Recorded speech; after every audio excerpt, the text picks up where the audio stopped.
토레스 누적 사전계약 대수가 공개됐습니다. 사전계약 첫날이 12,000대였잖아요. 이게 보름 만에 25,000대로 늘었고 출시 행사 전까지 3만 대를 찍었다고 합니다. 와, 이런 건 진짜 현대차나 가능한 숫자인 줄 알았는데 쌍용차가 이걸 해내네요. 최근에 토레스를 시작으로 어떤 신차가 나올지, 그리고 회사 내부 분위기는 어떤지까지 다뤄드렸잖아요. 그런데 이걸 정리하다 보니까 현대차도 긴장할 필요가 있겠더라고요. 이게 마냥 희망사항이라 생각하실 수 있는데 그렇지 않습니다. 오늘은 쌍용차의 전략이 예사롭지 않은 이유, 그리고 이게 국내 자동차 시장에는 어떤 영향을 끼칠지까지 순서대로 살펴보겠습니다.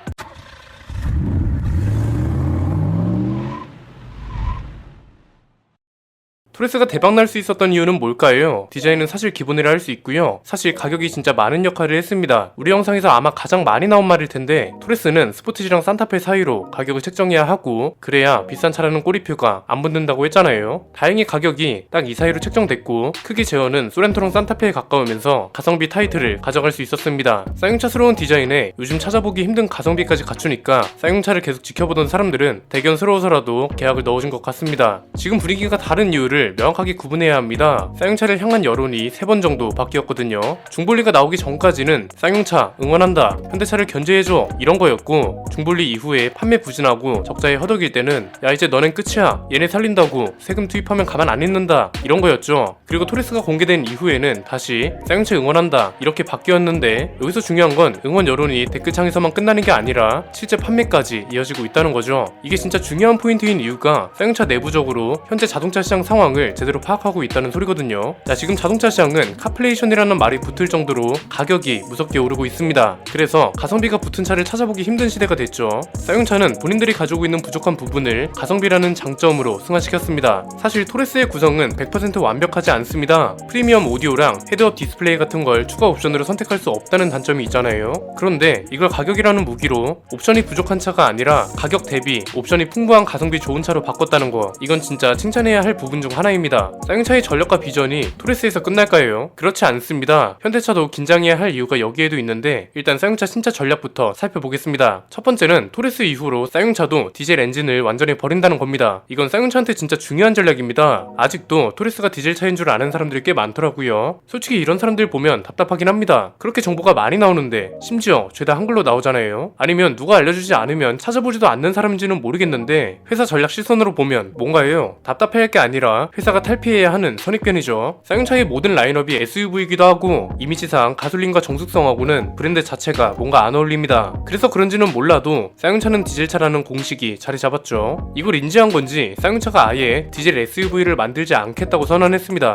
장기적으로 디젤 SUV를 모두 단종시키고 앞으로 나오는 신차들은 가솔린 라인업을 유지하면서 전기차 확대를 추진한다고 합니다. 두 마리 토끼를 다 잡아갈 수 있는 기회죠. 가솔린 모델이 없는 렉선이나 렉선 스포츠에 대한 아쉬움을 해소할 수 있다는 게 있고요. 정부랑 국제사회의 흐름을 따라갈 수 있다는 것도 있습니다. 펠리세이드랑 똑같은 배기량의 디젤 엔진이 들어갔는데도 렉스턴이 심장병이라고 욕을 먹은 이유는 뭔가요? 펠리세이드는 V6 가솔린 모델이라는 선택지라도 있잖아요. 사회 흐름상 고배기량 가솔린 엔진은 나오지 않을 것 같고요. 대신 4기통 터보 엔진만 제대로 나와줘도 가솔린 모델로 넘어가는 사람들이 많을 겁니다. 왜냐면 이런 대형 SUV들은 가솔린 모델을 사고 싶어도 대부분 고배기량이라 부담스럽거든요. 렉스턴은 4기통 터보 엔진에 변속기 세팅만 잘해줘도 오히려 연비 좋고 부담스럽지 않은 선택지가 될 수 있다고 봅니다. 그리고 지금 정부랑 국제사회의 흐름이 어떤가요? 일단 국내에서는 일정 비율 이상 친환경차를 팔지 못하면 팔지 못한 대수만큼 벌금을 내야 합니다. 그리고 최근에 퇴출 시기를 계속 조정하던 유럽이 2035년에 내연기관차를 퇴출시키겠다고 선언했습니다. 지금 쌍용한테 유리한 시장은 미국보다는 유럽이라서 신차 전략을 세우기도 굉장히 유리한 거죠.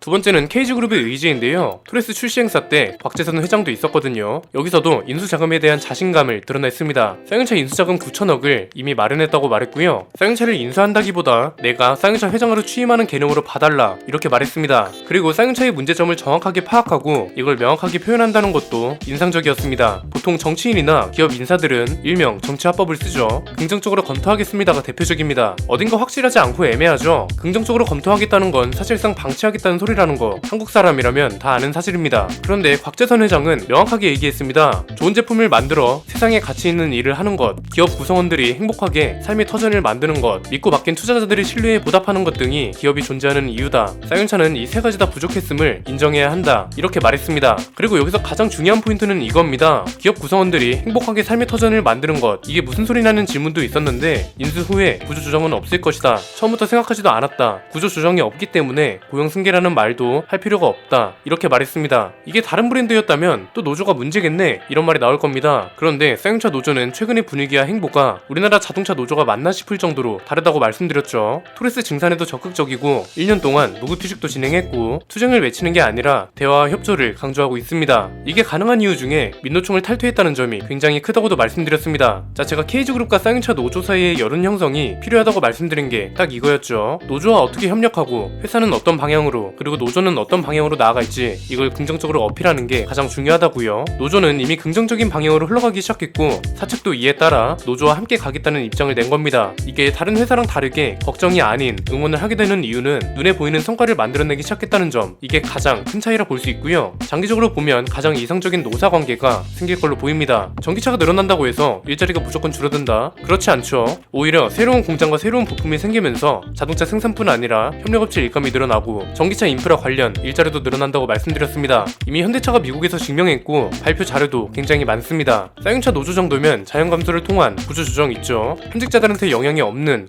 구조조정이잖아요. 정년퇴직 이후에 새로운 인력을 뽑지 않는 방식을 통해서 일정 수준 인력수를 충족시키면 공장에 새로운 설비가 도입되고 이렇게 되면 생산 효율 자체가 높아지니까 생산량이 많아질 겁니다. 이건 판매량 상승으로 이어지고 만들어야 할 차가 점점 많아진다는 거고 그만큼 부품 수요가 많아진다는 거고 협력업체 일자리가 늘어나고 이런 선순환 구조를 만들 수 있다는 거죠. 평택지역 경제를 중심으로 아마 국가산업 기반에 긍정적으로 일조할 것으로 보입니다. 세 번째는 이게 점유율에 영향을 줄 거라는 거, 그리고 이건 현대차도 긴장해야 하는 이유가 된다는 겁니다. 사람들이 가장 많이 착각하는 것 중 하나가 이겁니다. 현대차를 위협하려면 점유율 50% 이상을 차지해야 한다, 이렇게 극단적으로 생각한다는 거죠. 그런데 그렇지 않습니다. 쌍용차가 현대차를 위협하려면 국산차 점유율 10%만 돼도 충분합니다. 이미 선례가 존재합니다. 쉐보레가 말리브랑 올란도로 한창 잘 나갈 때 점유율이 10%를 조금 넘는 수준이었고요. 이때 현대차가 위협을 느껴서 소나타 페이스리프트를 조기 출시하기도 했습니다. 그리고 그때와 지금의 다른 점 중 하나가 제네시스가 단독 브랜드로 출범한 상태라는 거고 현대차 입장에선 그만큼 파이가 작아졌다는 겁니다. 현대차랑 기아만 나눠먹던 점유율을 제네시스까지 나눠먹게 되는 거니까요. 심지어 쌍용차가 지금의 분위기를 잘 유지해가면 15%도 거뜬할 거라고 봅니다. 토레스나 KR10 가솔린 모델도 좋은데 전기차도 꽤 선전할 거라고 보기 때문입니다. 아이오닉5를 비롯해서 지금 잘 팔리고 있는 전기차 대부분이 리튬이온 배터리를 장착합니다. 리튬이온 배터리의 가장 치명적인 단점인 화재, 이게 지금 한창 이슈가 되고 있고 원자재 가격까지 발목을 잡고 있습니다. 그런데 쌍용차는 리튬 인산철 배터리를 쓴다고 했죠. 화재가 안 나는 게 아니라 리튬이온 배터리보다 화재에 비교적 안전하다는 걸 충분히 매력으로 어필할 수 있고 원자재 가격도 더 저렴하다는 게 강점입니다. 이건 전기차라고 해서 무조건 비싸다는 편견을 깰 수 있는 기회라는 거죠. 사실 해외 시장까지 생각하면 현대차 그룹하고 쌍용차는 게임이 안 됩니다. 그런데 국내 시장만 본다면 현대차가 긴장해야 할 이유가 충분합니다. 그냥 단순 계산을 보면 작년에 팔린 국산차가 141만 대 정도거든요.